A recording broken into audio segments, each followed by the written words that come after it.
They say you don't know what you have until it's gone, but that's a lie. You know exactly what you have. You just never thought you'd be the one forced to live without it. My name is Elias Thorne. Today, I am the wealthiest man in this city. I own the glass towers, the silk sheets, and the silence of a house that costs more than most people earn in a lifetime. But 40 years ago, I sat on a curb in the freezing rain, holding my daughter's hand, feeling her pulse get slower because I couldn't afford a blanket. If you want to know the true weight of a piece of bread, you have to starve for a month. If you want to know the weight of a kind word, you have to be hated by the world. I have seen the worst of humanity, and it is the only reason I can recognize the best. Sit down. I'm going to tell you how I lost my soul and the agonizing price I paid to buy it back. Chapter 1. The Architecture of Ash. The air in the boardroom always tasted like ozone and expensive cologne. It's a dry, sterile scent, the smell of people who have forgotten what dirt feels like. I was 34 years old the day I signed the papers that destroyed 500 families. I remember the pen. It was a Mont Blanc, heavy in my hand, the gold nib glinting under the recessed lighting. I remember thinking how light it felt. That's the thing about power when you're young. It's weightless. You think you're flying, but you're really just falling so fast that you've mistaken the wind for wings. "Sign here, Mr. Thorne," the lawyer said. His voice was like sandpaper on silk. I signed. I didn't look at the names of the factories we were closing. I didn't look at the pension fund numbers we were reallocating. I looked at my watch. I had a dinner reservation at 8, and I didn't want to be late for the appetizers. They say the universe has a way of balancing the scales. If you take too much air, eventually the world will demand you stop breathing. My eventually came exactly 14 months later. It didn't start with a bang. It started with a phone call, then a lawsuit, then a freezing of assets, then the silence. Have you ever heard the sound of a life emptying out? It's not loud. It's the sound of a key turning in a lock that no longer recognizes you. It's the sound of a declined beep at a grocery store when you're trying to buy milk for a daughter who hasn't seen you smile in a year. By November, the marble was gone. The Mont Blanc was in a pawn shop window, sold for $60 to pay for a tank of gas that only got us halfway to nowhere. I found myself standing on the corner of 5th and Main. My daughter, Sarah, was 6. She was wearing a coat that was 2 sizes too small, a remnant of the good times that had shrunk along with our dignity. Her hand was tucked into mine. Her skin was blue-tinged, the color of a winter twilight. "Daddy," she whispered, "my feet are wet." I looked down. Her boots had holes in the soles. I had spent $10,000 on a single dinner a year ago, and now I couldn't afford a piece of cardboard to line my daughter's shoes. That is when the worst began to settle in. It wasn't the hunger. That comes later, like a dull animal gnawing at your ribs. It was the invisibility. I watched the people walk past us, people in wool coats, people carrying umbrellas they didn't have to share. They didn't look at me. They looked through me, as if I were a ghost haunting a street I used to own. I wanted to scream. I wanted to grab them by their lapels and say, "I am Elias Thorne. I built the skyline you're walking under." But I didn't. I just tightened my grip on Sarah's hand. "I know, baby," I said. My voice sounded like a stranger. "We just have to walk a little further." We ended up at the St. Jude's shelter. If you want to know the weight of good, You have to stand in a line for 3 hours for a bowl of soup that is mostly water and salt. You have to watch a man in front of you weep because he dropped his spoon.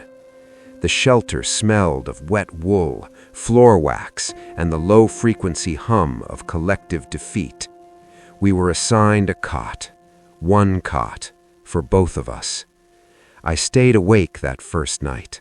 I watched the ceiling fan spin, slow, tired, clicking with each rotation.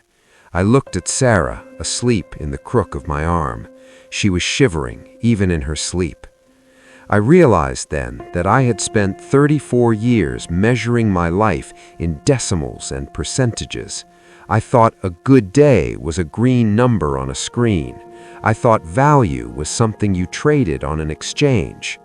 I was wrong. Value is the warmth of a child's breath. Value is a dry pair of socks. Value is the terrifying, crushing weight of realizing that you have failed the only person who ever believed you were a hero. The worst isn't losing your money. The worst is the moment you realize you deserve to lose it. I closed my eyes and prayed for the first time in a decade. I didn't pray for money. I didn't pray for my house back. I prayed for a blanket, just one blanket. Little did I know, the answer to that prayer wouldn't come from a miracle. It would come from a man who had even less than I did.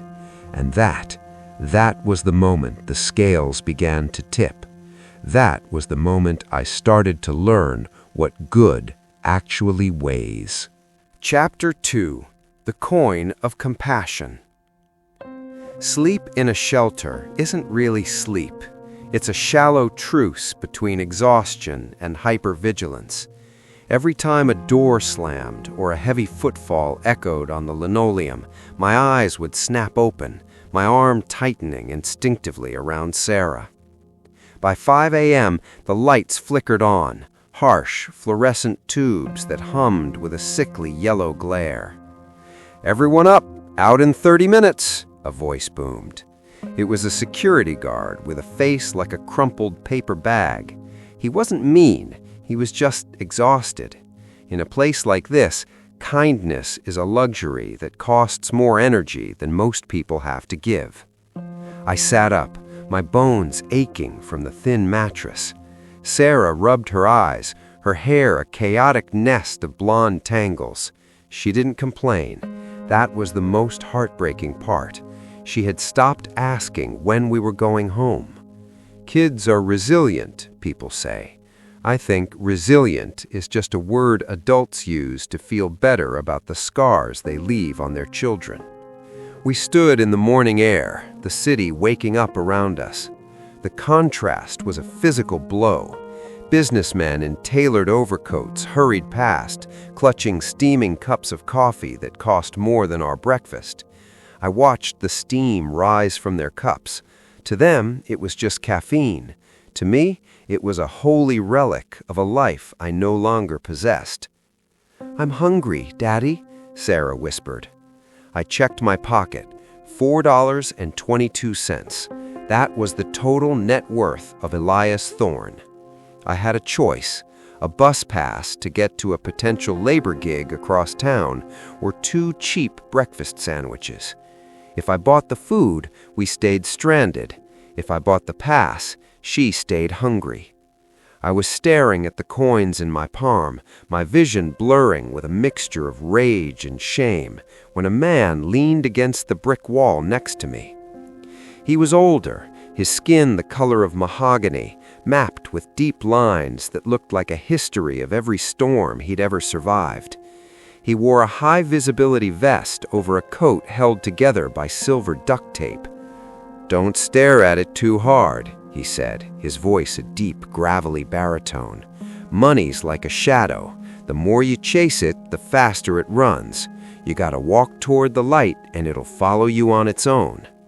I didn't want philosophy. I wanted a miracle. "The light's a bit hard to find today," I snapped. The man chuckled, a dry sound. He reached into his vest and pulled out a small, crumpled brown bag. He opened it, took out a warm, foil-wrapped breakfast burrito, and broke it in half. The scent of egg and salt hit me like a physical force. He handed the larger half to Sarah. "Here you go, little bit," he said softly. I stepped forward, my pride flaring up like a dying coal. "We don't need your charity." The man looked at me then, truly looked at me. His eyes weren't full of pity. Pity is cheap. They were full of recognition. "It ain't charity, son. It's a debt. Someone gave me half a sandwich back in '98 when I was sitting right where you are. I'm just paying the interest. You take it, and when you're back in those fancy shoes you're dreaming about, you find someone else who's hungry. That's how the world stays upright." Sarah looked at me, waiting for permission. I looked at the man, then at the burrito, then at my daughter's hollowed cheeks. "Thank you," I whispered. The words felt heavy, heavier than the gold watch I used to wear. We sat on the curb, sharing that half burrito. It was the best thing I had ever tasted, not because of the ingredients, but because of the cost. That man, I later learned his name was Silas, didn't have much. That half burrito was likely his only meal until evening. He didn't give from his abundance, he gave from his scarcity. In the boardroom, good was a corporate social responsibility report. It was a tax write-off. It was a photo op with a giant check. It weighed nothing. It was light as air. But Silas's gift? It had mass. It had gravity. It was the first time I felt the weight of good. It was heavy because it required a sacrifice. It was heavy because it carried the responsibility of a promise. I looked at Silas as he stood up to head to his shift. "Why?" I asked. "You don't even know us." Silas adjusted his duct-taped coat and smiled. "Because, Elias," he said, and I froze. I hadn't told him my name. "The worst things in life don't happen to break you. They happen to strip you down. You were too dressed up to see the truth. Now that you're naked, you can finally see what's worth wearing." He walked away, fading into the gray morning fog. I stood up, feeling a strange new sensation in my chest.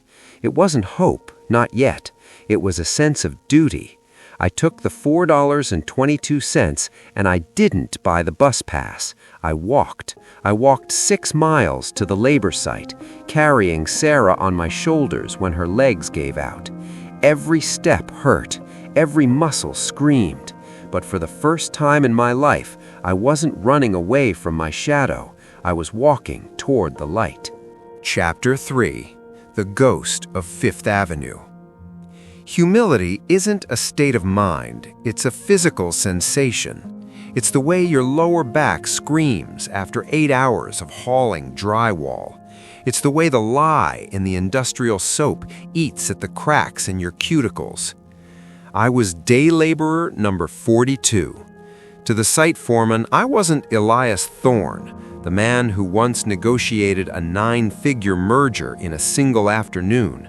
I was just a pair of shoulders and a spine. 2 weeks into the worst, I found myself working a renovation project on Fifth Avenue. The irony was a jagged pill to swallow. We were gutting a luxury penthouse, the kind of place where I used to sip scotch and talk about disrupting the market. I was standing on the sidewalk, covered in white plaster dust, loading debris into a dumpster, when a black town car pulled to the curb. I didn't have to look up to know who it was. I knew the scent of that specific French perfume. Marcus Vane, my former protege, the man I had taught to be a shark, only to have him lead the mutiny that pushed me overboard. "Elias?" The voice was dripping with a mixture of shock and a very thin, very fake layer of pity. I froze. A piece of broken crown molding was heavy in my hands. I looked like a ghost that had been dragged through a chalk factory. I slowly turned my head. Marcus looked immaculate. His suit was a charcoal pinstripe that probably cost more than the annual budget of the St. Jude's shelter. He looked at my dust-covered face, my stained work boots, and my hands, red, raw, and shaking. "My God, Elias," Marcus whispered, though his eyes were busy scanning the street to see if anyone was watching him talk to a laborer. "I heard things were bad, but this? Why didn't you call?" The lie tasted like ash. I knew why I hadn't called. I had taught Marcus that weakness was a scent that invited predators. If I had called him, he wouldn't have helped. He would have laughed. "I'm working, Marcus," I said. My voice was raspy from the dust. "The debris doesn't move itself." Marcus reached into his breast pocket and pulled out a leather wallet. He withdrew a crisp $100 bill and held it out. It fluttered in the wind like a flag of surrender. "Here," said Marcus, "for old time's sake, get yourself a real meal and maybe a shave." I looked at the bill. $100. 2 weeks ago, that bill could have felt like life itself. It could buy Sarah a new pair of boots. It could buy us a week of hot dinners. But I looked at Marcus's eyes. He wasn't giving me the money because he cared. He was giving it to me to confirm his victory. He wanted the good guy in the story of my ruin. He wanted the good without the weight. I remembered Silas and his half burrito. Silas had given me his sustenance. Marcus was giving me his pocket change. I didn't take it. "Keep it, Marcus," I said, turning back to the dumpster. "I've learned that some money is too light. It doesn't ground you. It just blows away." "Don't be a fool, Elias," Marcus snapped, his mask slipping. "You're a beggar. Don't try to play the martyr." I threw the crown molding into the bin. The crash was louder than I expected. "I'm not a beggar," I said, looking him dead in the eye. "I'm a man earning my soul back. You wouldn't understand the exchange rate." I watched him drive off, and for a second, I felt the most profound surge of regret. I thought of Sarah's cold feet. I thought of the $100 I had just turned away out of pride. But as I went back to the debris, something strange happened. My back didn't hurt as much as it used to. The plaster dust didn't feel like it was choking me anymore. I had just performed my first act of good for myself. I had protected the only thing I had left, my integrity. That night, I walked back to the shelter. I didn't have the $100. I had the same $4 and change. But when I walked through those doors, I didn't feel like a ghost. I felt solid. I realized that the worst wasn't the poverty. The worst was the person I was when I had everything. And the good I was searching for wasn't something I could find in a wallet. It was something I had to forge in the fire of the things I refused to do. I sat down on the cot next to Sarah. She was drawing a picture of a house on a scrap of newspaper with a stubby crayon. "Daddy?" she asked. "Are you tired?" "A little," I said, pulling her close. "But I'm starting to feel the floor, Sarah. I'm starting to feel the floor." Chapter 4. The Anatomy of a Meal. There is a specific kind of silence that exists in a room full of hungry people. It isn't peaceful. It's heavy, thick with the sound of swallowed pride and stomach acid. I sat on the edge of my cot, staring at the $5 bill in my hand. It was crinkled, stained with the sweat of a day's labor. It represented 12 hours of hauling drywall, but in the city of New York, it barely bought a gallon of milk. I looked around the room. There was a woman 2 cots over, Maria. She had 3 children huddled around her like small, shivering birds.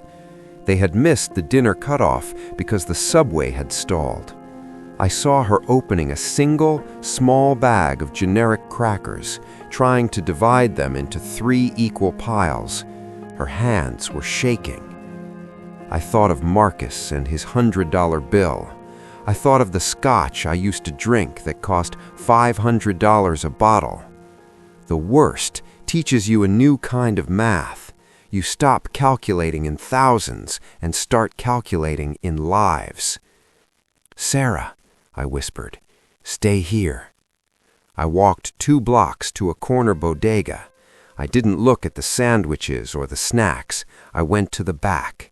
I bought a large bag of rice, a single onion, and 2 cans of black beans.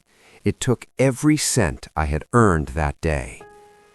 When I got back to the shelter, I went to the communal kitchen, a cramped, greasy corner with a hot plate that looked like it had survived a war. I didn't just cook. I remembered my mother, who had nothing, but always made it feel like a feast. I chopped that onion until it was fine as lace. I seasoned the beans with the salt packets I'd scavenged from a fast food bin. The smell began to drift through the ward. It was a simple smell, earthy, warm, and honest. Heads began to lift, eyes began to track the steam. I felt a presence beside me. It was Silas. He didn't say a word. He just handed me a small packet of crushed red pepper he'd been saving in his pocket, a gift of heat. "You're making a lot of noise with that pot, Elias," Silas whispered. "It's just rice," I said, though my chest felt tight. "No," Silas corrected. "It's a signal fire." I took the pot to the center table. I didn't eat first. I filled 3 small bowls and walked them over to Maria's children. The look on Maria's face wasn't gratitude. It was a total, ego-shattering recognition. She looked at me, and for a second, we weren't the homeless or the poor. We were human beings engaged in the oldest ceremony on earth, the breaking of bread. I had $5 to my name. I had given it all away. And as I watched those kids eat, I felt a strange, terrifying sensation. I felt rich. In his old life, Elias lived at the top of the pyramid, status and self-actualization. But it was hollow because the base was built on sand. By being stripped down to the very bottom, physiological and safety needs, he is learning that good isn't an abstract concept. It is the literal survival of the person standing next to you. That night, I ate the leftovers, the scorched rice at the bottom of the pot. It was crunchy and bitter, and it was the first time in my life I felt like I had actually earned my place on this planet. I had spent my career creating value for shareholders, but I had never created a smile on the face of a starving child. The weight of that $5 meal was heavier than the weight of my $1 million penthouse, because the penthouse was built to keep people out. The meal was built to bring them in. I went back to my cot and pulled Sarah close. She smelled like beans and onions, and for the first time in months, she was warm. "Daddy?" she murmured as she drifted off. "You're a good cook." I looked at my calloused hands in the dark. I wasn't a good cook. I was a man who had finally discovered that the worst wasn't a destination, it was an education. But the lesson was about to get harder. Because the next morning, the man who had bought the penthouse I used to own walked into the shelter with a camera crew, and he was looking for a success story to exploit. Chapter 5. The Price of a Story. Sunlight is usually a blessing in the shelter, but today it was accompanied by the cold glass eyes of lenses. A man named Julian Vesper walked in. I knew him. In my former life, Julian was the kind of PR shark who could turn a chemical spill into a community cleansing event. He was wearing a cashmere scarf, lavender, the color of people who have never had to scrub a floor. "We need authentic faces," Julian was barking to his crew. "Find me someone who looks broken but hopeful. We're selling the human spirit today." I tucked my head down, trying to blend into the shadows of the hallway. I didn't want to be authentic. I wanted to be invisible. But Sarah, in her innocent curiosity, had wandered toward the bright lights. "Look at this one," a cameraman whispered. "She's perfect. Get the shot of her holding that ragged doll." Before I could move, Julian was in front of us. He froze. He looked at my face, caked with the dust of the Fifth Avenue site, and his eyes widened. The shock turned into something far more dangerous: opportunity. "Elias Thorne?" Julian breathed, a slow, predatory smile spreading across his face. "The titan of trade in a state-funded cot? This isn't just a story, Elias. This is a gold mine." He knelt down, trying to look compassionate for the camera. "Think of the redemption arc, Elias. We do a 3-part special, the fall and rise of a giant. I can get you a 5-figure appearance fee. I can get you a hotel room by tonight. All you have to do is tell the camera how much you regret your greed and cry when we show the footage of your old penthouse." I looked at Julian's hand, extended toward me. It was soft, no calluses, no scars. Then I looked at my own hands. I looked at Maria and her children, who were being pushed out of the frame because they didn't look cinematic enough for Julian's vision of poverty. I looked at Silas, who was watching me from the corner, his eyes like 2 dark stones. If I took the deal, Sarah would have a bed tonight. She would have those boots, but I would be selling the worst back to the people who had caused it. I would be turning my suffering into a product for people to consume while they ate their dinner. I would be making the good light again. "What do I have to do?" I asked, my voice low. "Just read the script, Elias," Julian whispered, handing me a tablet. "Talk about how the spirit of charity saved you. Make it sound magical." I looked at the script. It was full of platitudes. It called the shelter a haven of hope instead of a place where people died of desperation in the bathrooms. It made poverty look like a beautiful temporary inconvenience. I looked at the camera. The red light was blinking, the on-air signal. "I have something to say," I told the lens. Julian beamed. "Go for it, heartfelt now." I leaned in. "The spirit of charity didn't save me," I said, my voice vibrating with a truth that had been forged in the drywall dust of Fifth Avenue. "A man named Silas saved me by giving me half a burrito. A woman named Maria saved me by letting me see her strength. Charity is what you do when you want to feel better. Good is what you do when you are willing to hurt for someone else." I reached out and shoved the camera lens away. "Get out," I said. "This isn't a stage. These are people's lives. If you want to help, turn off the lights and buy us a new heater. If not, get your lavender scarf out of my sight." They left, of course. Julian called me a fool. He told me I'd be dead on the street within a month. But as the heavy doors closed and the artificial lights faded, the shelter felt different. The silence wasn't heavy anymore. It was solid. Maria walked over to me. She didn't have any money to give. She didn't have a hotel room. She just reached out and touched my shoulder. "Thank you," she said, "for not making us a cartoon." That was the moment I realized that good has a very specific weight. It's the weight of the things you refuse to sell. I went back to my cot. I didn't have the 5-figure fee. I didn't have a hotel room. I had a sore back and a hungry stomach. But for the first time in my entire life, I felt like a man who couldn't be bought.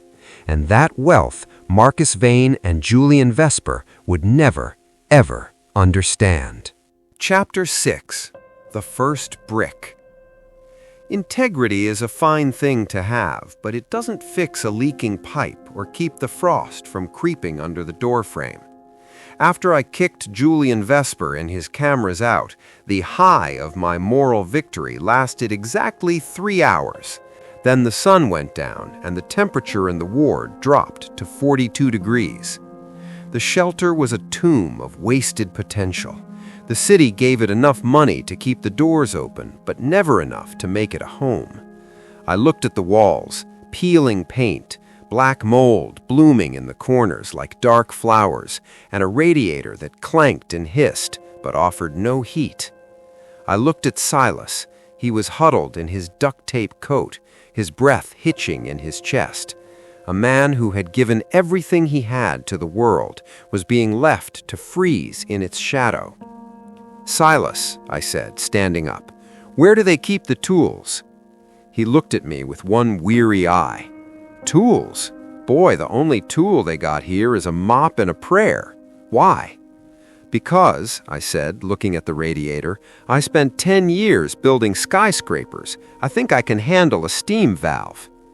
That was the night I realized that the weight of good isn't just about what you don't do, like refusing Julian's money. It's about the labor you are willing to perform when no one is watching and there is no paycheck at the end. I didn't ask for permission. In my old life, I waited for permits, for legal sign-offs, for board approvals. But the worst teaches you that when the ship is sinking, you don't ask for a permit to grab a bucket.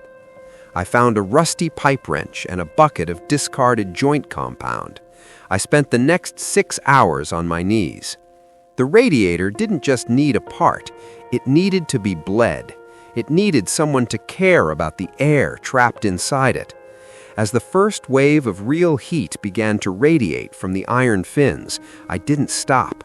I moved to the wall. I began to scrape away the mold. I began to patch the holes where the rats came in. "You're gonna get in trouble," a voice whispered. It was Maria. She was standing there with a roll of duct tape she'd scavenged. "I'm already in trouble, Maria," I said, wiping sweat and plaster from my brow. "I've been in trouble since the day I thought my bank account was my pulse. Help me with this tape." At 3 a.m., something incredible happened. It wasn't just me anymore. Silas was cleaning the light fixtures. Maria was scrubbing the floors with a mixture of vinegar and water. 2 other men, who usually sat in silence, were helping me reinforce the window frames with cardboard and tape. We were day laborers again, but this time the client was ourselves. We weren't just fixing a building, we were reclaiming our environment. For the first time, the shelter didn't smell like defeat. It smelled of sawdust and effort. When the security guard walked in for his 6 a.m. rounds, he stopped dead. The hallway was clean, the air was warm, the mold was gone. "What the hell did you do?" he asked, his hand on his radio. I stood up, my back popping, my hands covered in gray dust. I looked him in the eye, not as a vulnerable person, but as the foreman of this ward. "We didn't do anything," I said. "We just realized that the weight of a brick is easier to carry when everyone puts a hand on it." He looked at the warm radiator, then back at me. He didn't call it in. He just nodded, reached into his pocket, and handed me his own thermos of coffee.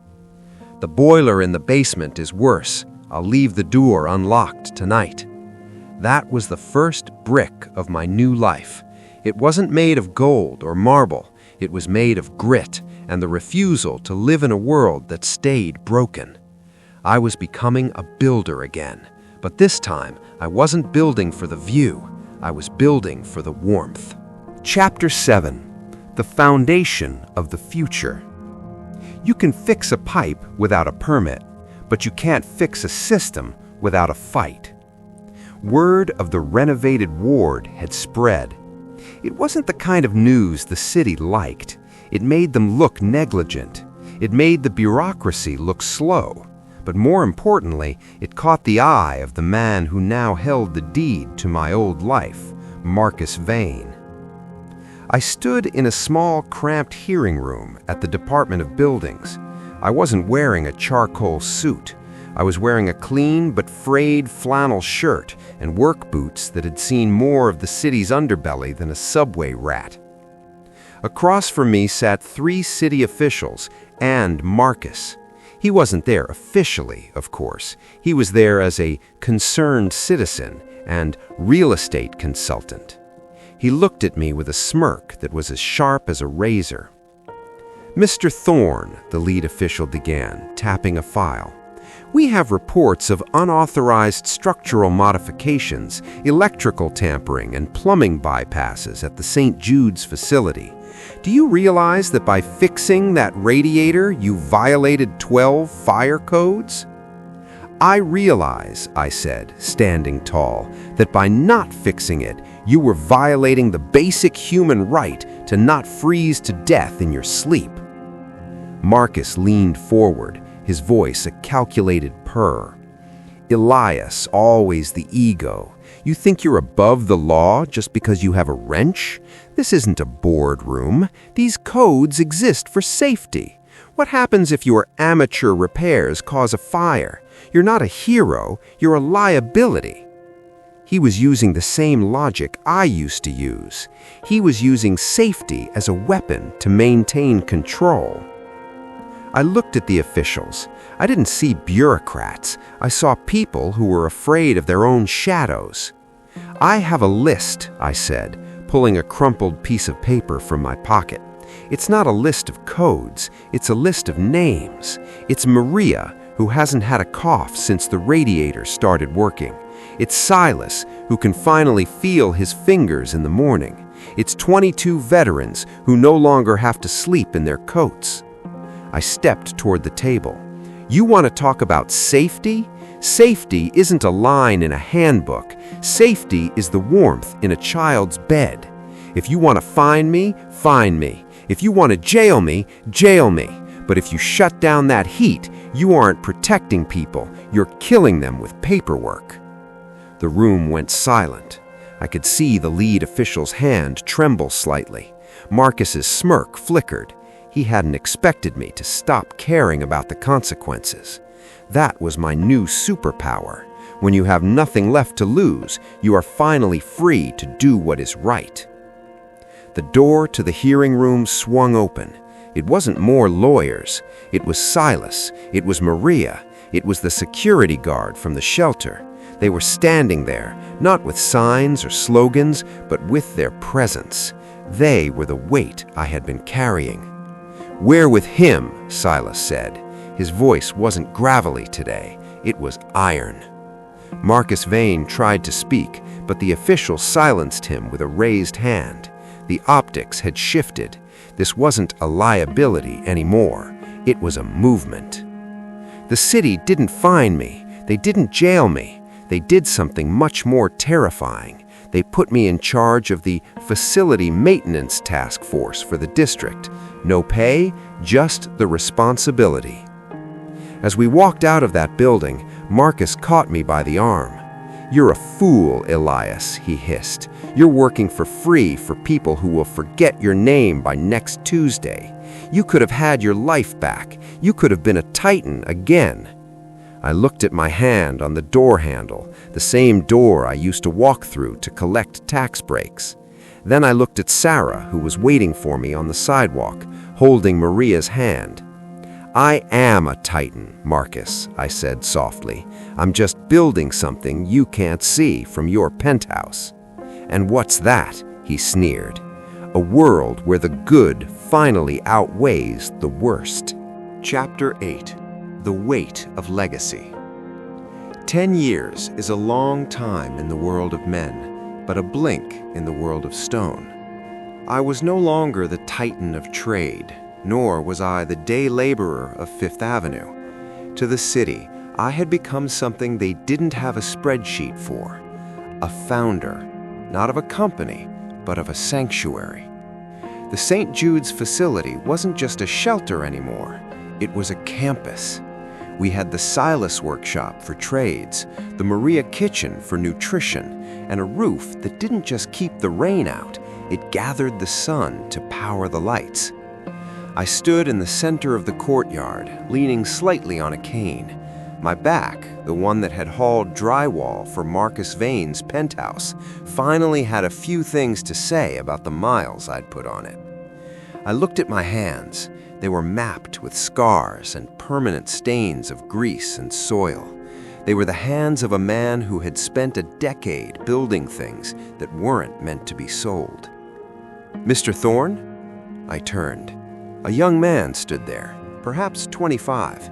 He was wearing a suit that was too expensive for this zip code. He looked exactly like I had looked 20 years ago, polished, arrogant, and terrified that someone might see through the shine. "I'm looking for Elias Thorne," he said, checking his watch. "I'm with Vane Global. We're here about the acquisition of the North Side lot." Vane Global. The name was a ghost from a past life. Marcus was gone, but his empire was a machine that didn't know how to stop eating. "You're looking at him," I said, wiping my hands on my apron. "And the lot isn't for sale." "Everything is for sale, Mr. Thorne," said the young man with a practiced smile. "We're offering enough to relocate your project to the outskirts. Think of the expansion you could fund." I looked past him. I saw Sarah, now a young woman herself, teaching a class on urban agriculture to a group of teenagers who had once been invisible. I saw the weight of the good we had done, anchored into the very soil of this block. "Tell your board something for me," I said, stepping closer. "Tell them that I once thought the same way. I thought value was something you could move from one ledger to another. I thought a location was just a coordinate on a map." I picked up a handful of dark, rich compost from a nearby planter and held it out to him. "This dirt," I said, "is made of 10 years of shared meals, broken pipes fixed at midnight, and the sweat of people who were told they were nothing. You can't relocate that. You can't buy the weight of what happened here because you don't have enough zeros in your bank account to pay for the soul of a neighborhood." The young man left, frustrated and confused. He didn't understand yet. He hadn't experienced his worst yet. He was still light as a feather, floating on a breeze of someone else's money. That evening, as the sun dipped behind the skyline, the same skyline I had helped build and then learned to ignore, I sat on a bench next to Silas. He was older now, his voice a mere whisper of the gravelly baritone that once saved my life. "We did all right, didn't we, Elias?" he asked, watching the children play in the fountain. "We did, Silas," I said. "You remember that burrito?" He chuckled. "The interest on that debt, it's gotten pretty high." I looked at the sanctuary around us. "I'm still paying it, Silas. I think I'll be paying it until the day they put me in the ground." "Good," Silas nodded, closing his eyes. "That's the secret. You never want to be debt-free, not when the currency is kindness. You keep that debt alive, and it keeps you alive." If you were listening to this, and you are currently in the dark, if you're standing on that curb with wet feet and a hollow heart, I want you to listen closely. The worst isn't your enemy, it's your teacher. It is stripping away everything that is fake, everything that is light, and everything that is temporary. It is preparing you to carry the heaviest, most beautiful thing in the universe. Don't be afraid of the weight. The weight is how you know you're holding something real. Experience the worst, learn the weight of the good, and then go out and build something that no one can buy. If this story moved you, if you felt the weight of Elias's journey, share it with one person who is currently in their worst. Let them know the light is coming. Comment below with the word "wait" to show you stayed until the very end. Thank you for listening. Chapter 9. The Crack in the Armor. Success is a dangerous drug. It convinces you that you've outrun your past. It makes you believe that because you've built a sanctuary, you are now immune to the storms that once broke you. I was 64 years old. I was the old man of St. Jude's. People came to me for wisdom, for bread, for a place to hide from the cold. But as I stood in the community garden, the sun warming my face, a sudden sharp pain bloomed in the center of my chest, a white-hot needle that reminded me I was made of flesh, not stone. I didn't tell Sarah. I didn't tell Silas. I kept it hidden behind a smile. But the worst has a way of finding the cracks you try to paint over. The pain returned 3 nights later, during the coldest snap of January. We were over capacity. A bus from downstate had dropped off 40 men and women with nowhere to go. I was in the basement, trying to coax the boiler into 1 more hour of life. "Come on," I whispered to the iron beast. "Not tonight, not when they're shivering." I gripped the wrench, my knuckles white and trembling. I leaned all my weight into the turn, and that's when the world tilted. The white light returned, blinding and cold. I hit the concrete floor before I could even cry out. I lay there on the cold basement floor, the smell of grease and dust filling my lungs. It was the same smell as the shelter 10 years ago. It was a reminder that no matter how high you build, the floor is always waiting for you. "Elias?" It was Maria. She had come down to find more blankets. I heard her scream, not a loud cinematic scream, but a sharp, terrified intake of breath. "Elias, oh God, someone help!" I wanted to tell her I was fine. I wanted to tell her that a titan doesn't fall from a heart attack, but I couldn't move my jaw. I watched her silhouette blur as people rushed down the stairs. Then I saw him, Silas. He knelt beside me, his old hands surprisingly steady. He didn't look panicked.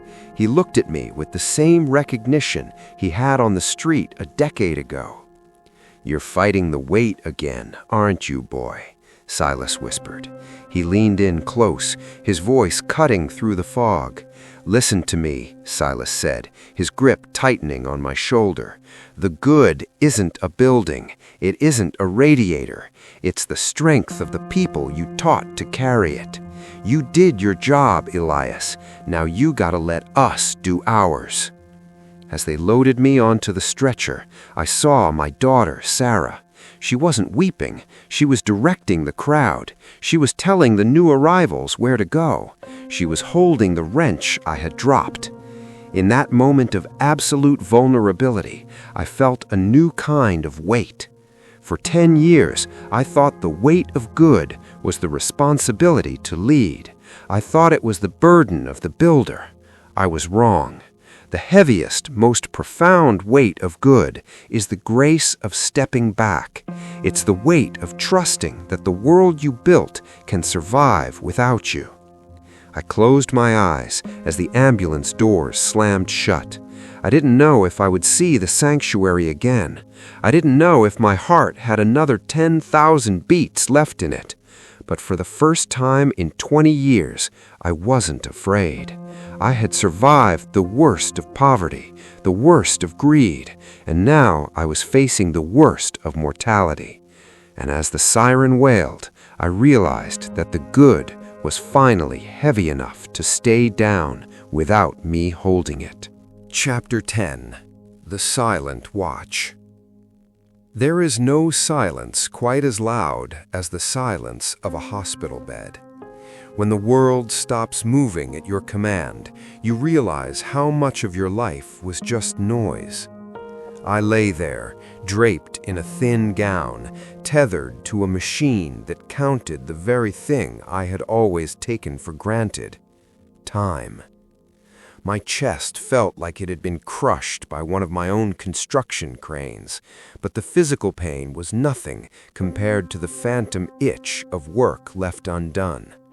I was stable, the doctor said, but stable is just a polite word for stuck.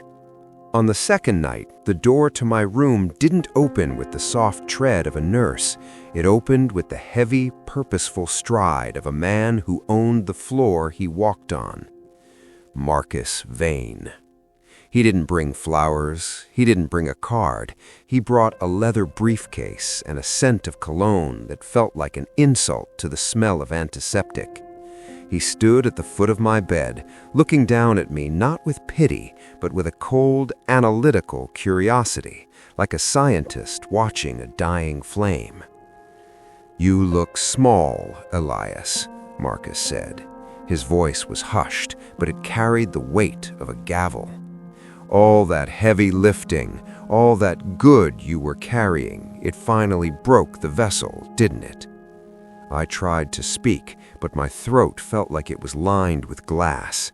I settled for a stare that I hoped still held a spark of the man who had shoved his camera away 10 years ago. "I'll be brief," Marcus continued, opening his briefcase. "The city is nervous. Their task force leader is incapacitated. The St. Jude's lot is in a legal limbo without your signature on the new zoning charter. I've made an offer to the city council to absorb the property. I'll turn it into a medical research center. High-end, high-profit. I'll even name a wing after you." He leaned in, his eyes narrowing. "Sign the relinquishment, Elias. Sarah can't hold them off. Silas is an old man with no legal standing. Without you, that sanctuary is just a pile of bricks waiting for a bulldozer. Give it to me, and I'll pay for the best surgeons in the world to fix that heart of yours." To the listener, this is the mirror moment. 10 years ago, Elias was offered money for his story. Now he is offered his life for his legacy. I looked at the pen he held out, a Mont Blanc, just like the one I had used to sign away those 500 families a lifetime ago. The circle was closing. I thought about the warmth of the radiator. I thought about the smell of Maria's soup. I thought about the weight. If I signed, I lived. I could watch Sarah grow up from a comfortable balcony somewhere far away. I could be light again. No more heavy bricks, no more midnight boiler repairs, just ease. But then I looked toward the small window of my room. "What is that?" hissed Marcus, moving to the window. He pulled back the blinds. His face went pale. Down in the parking lot, 5 stories below, there they were. Not just the people from the shelter, but the neighbors from the blocks around it, the shopkeepers I'd helped, the kids Sarah had taught, the veterans Silas had mentored. They weren't holding protest signs. They were holding candles, hundreds of small, flickering flames against the New York winter. They weren't there to ask me for anything. They were there to hold the weight for me. "They think you're a saint," Marcus spat, turning back to me. "They don't know you. They don't know the man who destroyed those factories." I found my voice then. It was a ghost of a sound, but it was mine. "You're right, Marcus," I whispered. "That man don't know that man, because that man died on a curb 10 years ago." I reached out, my hand shaking, and I took the pen from his hand. Marcus leaned in, a triumphant glint in his eye. I didn't sign the contract. With the last of my strength, I wrote 3 words across the front of his legal document in jagged, ugly letters. "Not for sale." I dropped the pen. It clattered on the floor, a hollow plastic sound. "Get out," I said. Marcus didn't wait. He saw the nurses rushing in. He saw the light in my eyes fading as the monitors screamed. He snatched his briefcase and vanished into the hall, a shadow retreating from a light he couldn't extinguish. As the doctors swarmed around me, as the oxygen mask was pressed over my face, I didn't feel the panic I expected. I felt a profound, liquid peace. I looked out the window one last time at the sea of candles below. The worst had taught me how to die, but the good had taught me that I didn't have to, because as long as those candles were burning, Elias Thorne wasn't just a man in a bed. He was the heat in the pipes. He was the salt in the soup. I let the darkness take me, knowing that the weight was finally in the right hands. Chapter 11. The Breath After. They say when you die, your life flashes before your eyes. They're wrong. When you're at the edge, you don't see the past. You see the gaps. You see the things you left unfinished, the words you left unsaid, and the people you left standing in the cold. I didn't see the skyscrapers. I didn't see the money. I saw a hole in a 6-year-old girl's boot, and I realized I wasn't done patching things up. The thump of the machine felt like a giant's fist hitting my chest, jumping my soul back into its cage. My eyes snapped open. The sterile white ceiling was still there. The smell of ozone and fear was still there, but the beep had returned, slow, fragile, but steady. I was in the ICU for 6 days. For 6 days, I was a silent witness to the weight of good in its purest form. Every hour, a different person sat in the chair by my bed. They weren't supposed to be there. Hospital rules are strict, but the security guard at the front desk was a man named Miller. Miller had spent a winter at St. Jude's 5 years ago. He simply looked the other way. Maria came. She didn't talk about the zoning laws or Marcus Vane.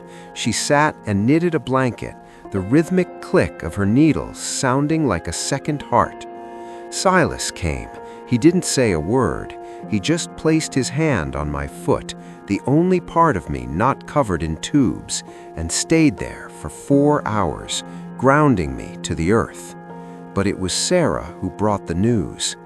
"He underestimated us, Dad," she whispered, her voice thick with a tired triumph. She held up the local paper. The headline wasn't about my heart attack.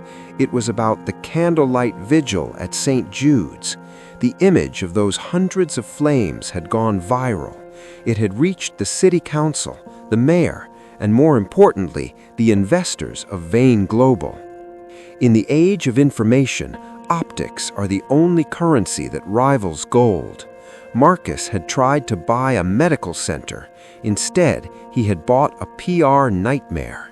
The city council, sensing the shift in the wind, had officially designated the St. Jude's lot as a permanent community trust. We didn't just win a hearing, we had won the land. "It's ours, Dad," Sarah said, a tear finally escaping and hitting the back of my hand. In my old life, I thought ownership was a piece of paper in a safe. I thought it was something you defended with lawyers and threats. But as I looked at my daughter, I realized that true ownership is what happens when you give something away so completely that it becomes part of the atmosphere. I didn't own the sanctuary. The sanctuary owned me. It was the weight that held me to the world when my heart wanted to let go. The worst had taken my home, my fortune, and my health, but in their place, it had given me something immovable. I reached out and squeezed Sarah's hand. My grip was weak, but my resolve was a mountain.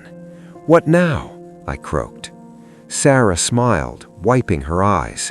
She stood up and walked to the window, looking out at the city I had once tried to conquer. "Now," she said, "we start on the south side lot. There are 3 more blocks of people who are still cold, Dad, and I think I know where to find some bricks." They say you can't go home again, but that's only if your home is a place.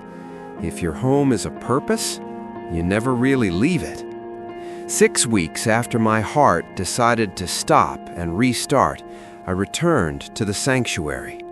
I wasn't the man who could haul drywall anymore.